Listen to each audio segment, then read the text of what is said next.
ফিরে এলাম বিরতির পর। নজর রাখবে এবার অন্যান্য খবরাখবরে। নেশা, এই নেশা নিয়ে কিন্তু বলা যায় যে এবার বর্তমান যুগে যারা ভবিষ্যৎ প্রজন্ম রয়েছে তাদের ভবিষ্যৎ যে অন্ধকারে নিমজ্জিত হচ্ছে তা কিন্তু বলাই বাহুল্য। যেখানে রাজ্য সরকার একাধিকভাবে কর্মসূচি হাতে নিচ্ছে যাতে করে বর্তমান যুবক যুবতীরা তাদের যেন ভবিষ্যৎ যেন অন্ধকারে না যায়, তাদেরকে যেন সঠিক পথে দিশা দেখানো যায়, সেই লক্ষ্যে কিন্তু রাজ্য সরকার কাজ করছে। কিন্তু তারপরও একাধিকভাবে লক্ষ্য করা যাচ্ছে যে নেশায় ধ্বংস হয়ে যাচ্ছে যুব সমাজ, যেখানে প্রতিদিনই নেশায় আসক্ত হয়ে অসামাজিক কার্যকলাপে লিপ্ত হচ্ছে কিছু যুব সমাজ।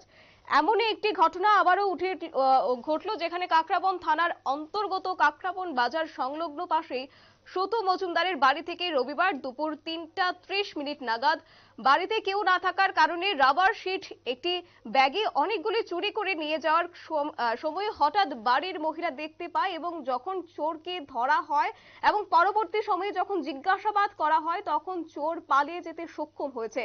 পরবর্তী সময়ে এলাকাবাসীরা দৌড়ঝাঁপ করে নদীর পাশে থেকে চোরকে ধরে নিয়ে আসেন এবং উত্তম মধ্যম দিয়ে চোরের নাম জসিম মিয়া, বাড়ি সমল হদ্রা, কাকরাবনের চোরের সাথে নেশা সামগ্রী পাওয়া যায় বলে বক্তব্য রয়েছে। তবে গোটা বিষয় সম্পর্কে পুলিশ কি বলছে শুনবো।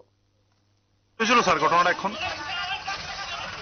এখন হঠাৎ করে একটা টেলিফোন পাইলাম যে এখানে একজন চোর ধরে রাখছে। সাধারণত দৌড়ে আইলাম, দেখলাম যে হ্যাঁ ঠিকই।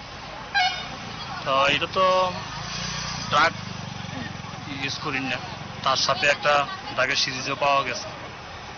তো এখন তার থেকে ডিটেলস কিছু পাইলে কি চুরি করেছিল স্যার?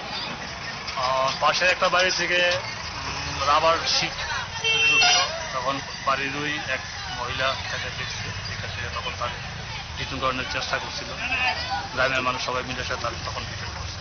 ওনার সাথে কি কোনো রকমের ড্রাগস জাতীয় কিছু পাওয়া গিয়েছে বলে জানা গেছে স্যার? ড্রাগস জাতীয় একটা ইঞ্জেকশন সিরিজ পাওয়া গেছে, আর এইটাই এখন আমরা রিকভার করলাম।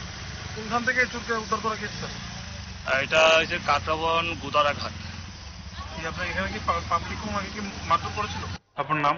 আমার নাম লক মজুমদার। কি ছিল আজকে আমরা তো সবাই বাড়ার জায়গা, আমিও গেছি গা, ভাইও গেছে গা, বাবাও গেছে গা, মাও খেতে আইছিল।